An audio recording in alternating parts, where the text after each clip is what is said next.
Saxon Algebra 2, Lesson 19. I'm thankful that the sun has gone behind a cloud because it's been making wicked shadows on my paper, and I don't want to put you through that. So the good news is we have a little bit of cloud activity here, and the light is much better. We have a two-part topic today. The first part is algebra, the second part is geometry. The first part's a little longer than the second part. There are a total of 3 examples. So it's going to be tons of fun. What we're reviewing today are our value word problems. They are systems of equations, and remember that we write 2 equations, and the first one is a statement about the quantity of things that we have. Statement. Why am I putting in all these extra? I don't even know how to write. There, that's correct. And then we have a value statement where we take into account how much things are worth. And the classic example of this is coins. So let's do a coin problem first. Karamagu had 50 nickels and dimes whose value was $4. How many of each kind did he have? Okay, remember that we like to write the number of nickels and the number of dimes like so. He had 50 in all, so we can say that the number of nickels plus the number of dimes equals 50, and their value is $4, okay? So I don't want to use decimals, though, to write the value of each coin because then that'll give me a bunch of decimals. So I'm going to write their value in cents. A nickel's worth 5 cents, so 5 times the number of nickels. And dimes are worth 10 cents. Number of dimes equals $4. But I can't just write 4 because these are cents and that's $1. So how many cents is $4 worth? 400. Right? So we have to make sure that our money unit matches. If you want, you could write these in decimals first and then adjust, but that, you can mentally push through that step pretty quickly. All right, there is our system of equations, and we are now ready to solve it. We could substitute or we could eliminate. Let's eliminate today. Let's multiply, and we often call our equations A and B just so we can talk about them. Let's multiply the top one by -5. -5 times A, and then that will cancel, right? Remember when we're looking to eliminate, we look down the columns, and I say, let's just multiply the first one by -5. So we'll get -5 times the number of nickels, -5 times the number of dimes, equals -5 times 50, -250. I like it. That cancels. 5 times the number of dimes equals 150. Divide both sides by 5. And we get the number of dimes equals 30, right? Cool. Almost done. It's so tempting to want to stop right there, isn't it? But we have to find the amount of both. How many of each kind did he have? So the number of nickels, we look back into our equations and say, what's going to help us? Oh, well, look, this is a nice, easy one. They have to add up to 50, so this has to be 20, right? So that they add to 50. So that's our final answer. I didn't show any work for that. I just did that calculation in my head. That's fine with me. That's a pretty easy number. If you were doing this on a test and you just went crazy for a minute and put 35 or something, just got it wrong, I wouldn't be able to give you any points for that because it's the wrong answer and I don't see your work. So that's the advantage of showing your work, is it makes it easier for me to score you in a positive way if I can see where you made your mistake. So buyer beware. Okay, let's do another one. Not every single one of these value problems relates specifically to coins. Sometimes, let's see, I think last year we did one where it's a dress shop that sells dresses at 2 price points, the less expensive and the more expensive. There were tickets on an airplane, first class and regular. And they were like $35 or something. It was ridiculous. This time, I dare say, I think we're going to jolly old London because we're going to the Fishmonger. And I don't know if there are fishmongers in the US because that's just not an American word. The Fishmonger sold codfish for 6 pence each. Codfish. Isn't there a cartoon where that's an insult, calling somebody a codfish? Is 6 pence.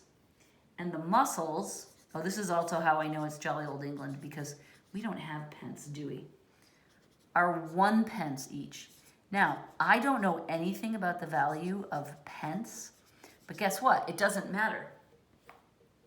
If Harriet bought a total of 26 items and spent 86 pence, how many codfish did she buy?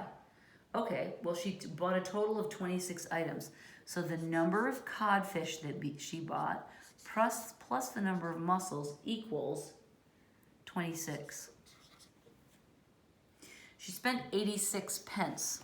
So 6 times the number of codfish plus 1 times the number of mussels, because they're only 1 pence each, equals 86. The nice thing about this problem is that all of our dollar amounts are stated in pence, and we don't have to do any of that, but is it cents or is it dollars business? Everything's just pence. There's our system of equations. Call the top one A, call the bottom one B. How would you like to simplify this? Oh wait, you can't answer me. Let's multiply -1 times A, and then we'll eliminate again, right? Because that will make the M's eliminate. So minus NC minus NM equals minus 26, right? Now, this becomes 5 times the number of cold fish. The mussels cancel, and we get 40. Oh, I like John's style. So the number of codfish is 8. Is it SpongeBob? I don't know. In some cartoon, they call each other codfish. Where am I? Well, okay, we've got the number of codfish, and now we just need to find the number of mussels. They total 26. Oh, wait, I see my mistake. This isn't 40, it's 60. 60 divided by 5 isn't 8, it's 12. Thank you. I was dividing, wasn't I? 8 divided by 2 is 4. Now they have to add up to 26. So the number of mussels must be 14 because that adds to 26. This is a great little shortcut way of showing how you got your answer without doing a bunch of ridiculous work that we don't need to do. It's just showing 26. That's a great way of saying, look, see, I made the match. Okay, those are our 2 problems to review value word problems. Sometimes they specifically relate to coins, other times they relate to objects that we're given the prices of. If you know the price of something, then that's a trigger. Oh, look, that's my value statement. Okay? Now we're going to do a simple geometry bit. When we say, we've been talking about similarity, right?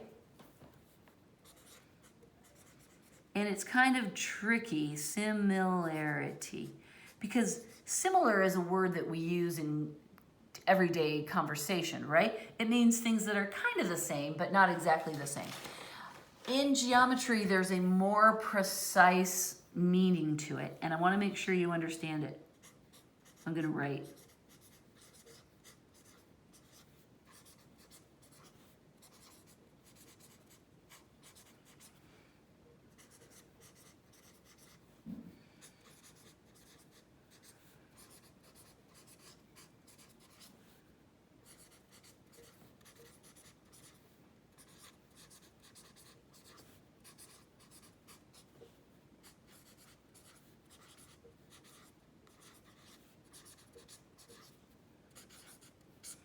so much, right?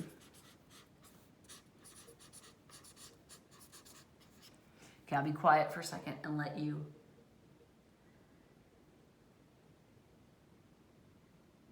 I'm going to add one more thing in just a second.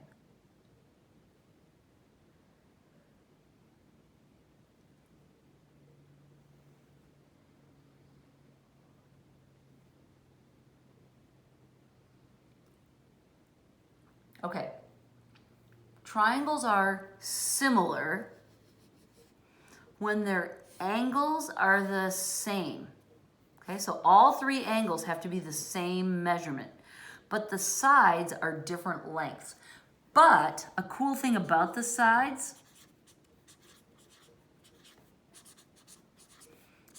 are proportional, which means we can create little fractions and solve them. Okay, so that's what it means when two triangles are similar. Their angles match exactly. The sides do not match, but they are proportional. Let's look at this in our last and final example for lesson 19.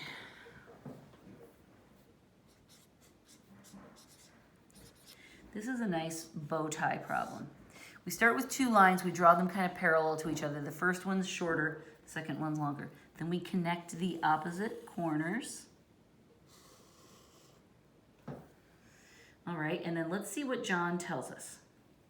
He gives us a bunch of information about the sides.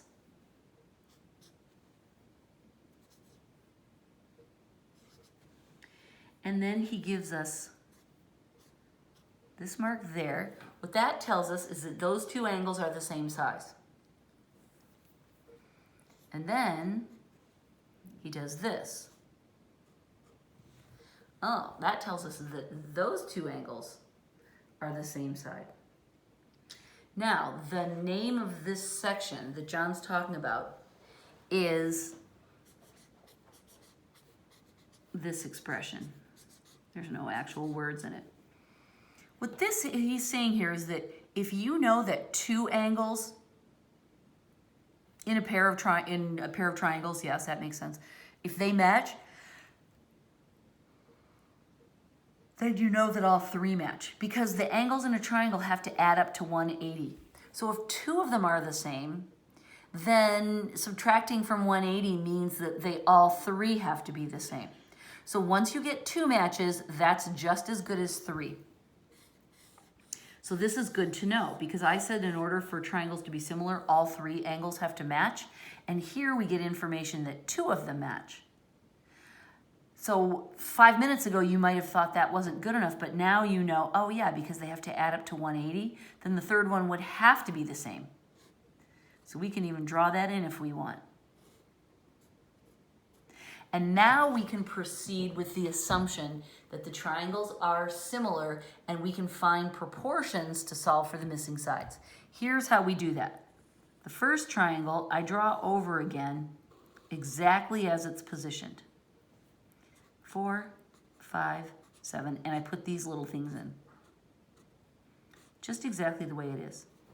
Now, this one, I have to mentally flip because this this angle needs to be at the top, and then I have to like flip it over because the 3 needs to be over here.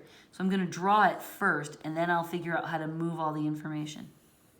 Okay, so I know that I've moved it so that that angle's there, that angle's there, and that angle's there, because I want it to be oriented just the same as the other one. Now I carefully transfer the information about the sides. Between angle 1 and 2, based on the number of little hash marks in my angle marker, that's where X goes. Between 1 and 2, that's where X goes. Between 2 and 3, that's where the 6 goes. 2 and 3, that's where the 6 goes. And then Y is between the 1 and 3. Okay, so now I know I've drawn my diagram correctly. Next step, find the anchor proportion. Technically it's an anchor ratio, but I just like to say anchor proportion better. So I look for a pair of sides that both have numbers, and I see 4, and 6, right? That's a corresponding side, and they have the same numbers. So that's going to be my anchor proportion. I'm going to use it twice because I have two variables to solve for. With x, that corresponds with side 5. So there are the proportions I'm creating to solve for x. 4 over 6, that's my anchor proportion, will be equal to 5 over x. And then to solve for y, 4 over 6 will equal 7 over y. Right? The solving is the tricky part. I mean, the solving is not the tricky part. Solving is easy. It's reorienting your diagram, making sure you know that the triangles really are similar, and then setting up your proportions. Once you do that, it's gravy. So let's see. Now we would cross multiply, and we would get 4x equals 30, and then I would divide both sides by 4, and I would get x equals 15 over 2. That's the right answer. And then this one, I would get 4y equals 42, and then I would divide both sides by 4. And this can divide 2 into both of them. It would be 21 over 2 equals y. I don't know why I wrote that backwards. Oh, because I shouldn't have done that. All right, and that is the right answer. If you look in the book, John does this problem using scale factors, and he gets the very same answer that we do, but he uses scale factors. I do not like the scale factor method. I like the proportional ratio method. It's much easier for students to understand, so that is the way we do it. If you ever get stuck on one of these problems and the solutions manual is not making sense to you, ask me about it and I'll help you straighten it out. All right, so we copy the diagram, we make sure that we have a 3-angle match, but really all we need is a 2-angle match. Then we redraw the triangle so that they look the same, and then we grab our anchor proportion and then each of the ones we need to solve for. Yay! Lesson 19 is done. Thank you for your kind attention, and I will see you next time. Goodbye.